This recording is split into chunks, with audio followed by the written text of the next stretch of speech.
as we welcome to the stage my favourite stand-up and yours is Mr. Russell Kane, ladies and gentlemen.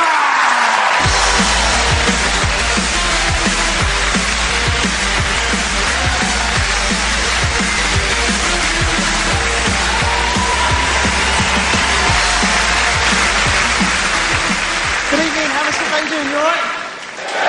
Do you know what, guys? I feel like I've been released. It's a day up in London for me. I'm from Essex, Southend. Any Essex folk?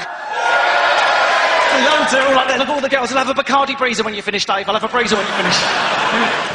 Put me against the skip. Show me you love me. Welcome. That's what they think.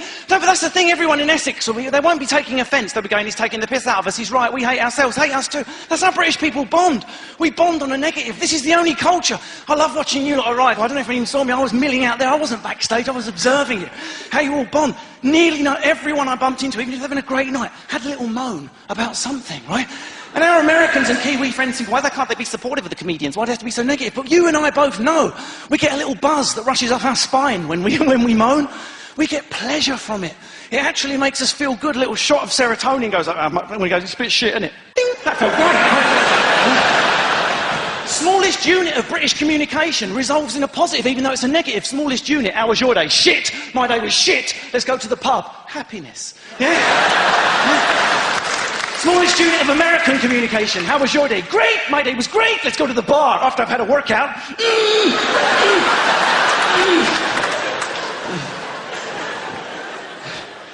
The further you get down that archetypal British continuum, the more miserable the men are. I can see some of them in the room, the white, hard, right-wing, working-class dad. That's my dad. My dad's cockney head is so severe he actually sprained it once when he was giving me a bollock. Why can't you just be racist? Why do you have to let the family down? Right? You can actually climb the stairs with the traction of it. You better not be reading up there, you freak! Right? And they can't be positive, can they? What is it? There'll be guys in the room that grew up with that dad. I want to tell him I love him, but I can't be positive. It's like my trachea just closes up, Julie. Just tell him you're proud of him. I can't. It's just weird. I want to tell him he's shit and make him stronger. I know it's pathetic. At my age, I probably should be over it. But I'm still looking for it. And my mum knew I was coming on stage tonight. She went, don't do that stuff about your dad not being proud of you. Because it's not true. He's very proud of you. In private. In private! What kind of an emotional retard goes into a private chamber to express their pride? I've got a degree. I wanted some feedback. Dad, I've got a degree. I've got a first-class honours in English. I'll be in the shed. I'll be in the shed.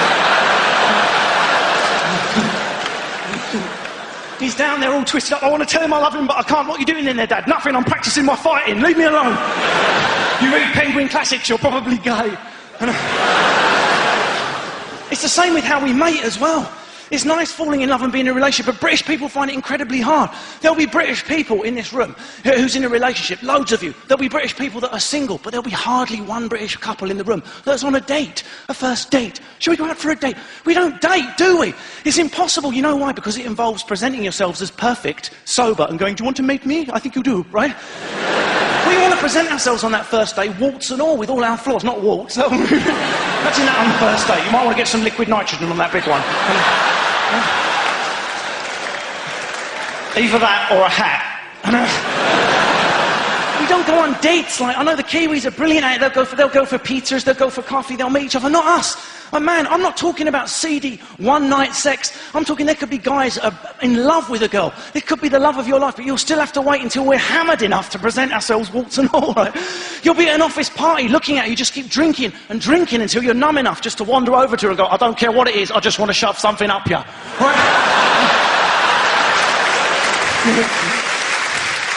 And when I was abroad, I'm not doing the anti-American material. I admired it. The American men, wouldn't you kill for a slice of their confidence? If I like a girl, I just ask her out, even if it's lunchtime. What are you doing, you dick?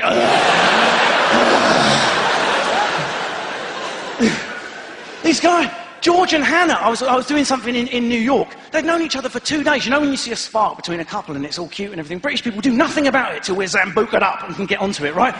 Like mine, I'm going in now. Right, but they were doing, and George was like, I really think Hannah's hot. And I was like, yeah, we'll have to wait till we have to go to a party. Like, no, I'm going to ask her out right now. And I was like, what are you doing? No. Right?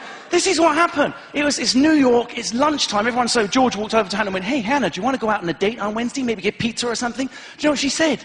Yes. She said yes. She said, yeah, that'll be swell. Let's go do that.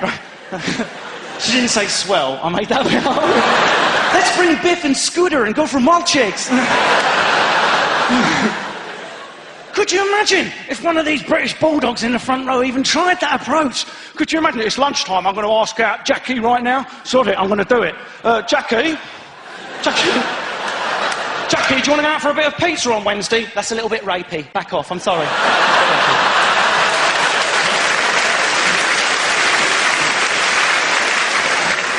It's nice to see, isn't it a lovely mixed age range in here? Has anyone else noticed that? We've got like some people sort of 14 to 18 year old going, do some Harry Potter stuff. Some of the boys going, if you even mention Hermione, I'll break you in. Right? And then you've got some older, some of the silver-haired men going, I don't laugh, I only come to comedy to watch other people laugh, to see how shallow they are. I've never laughed.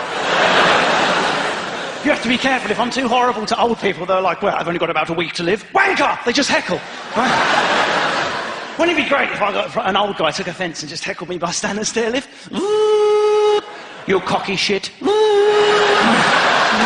I'll put you in my walk-in bath and mess you up. I'll pelt you with Werther's. How's that for original? Do you want something like that?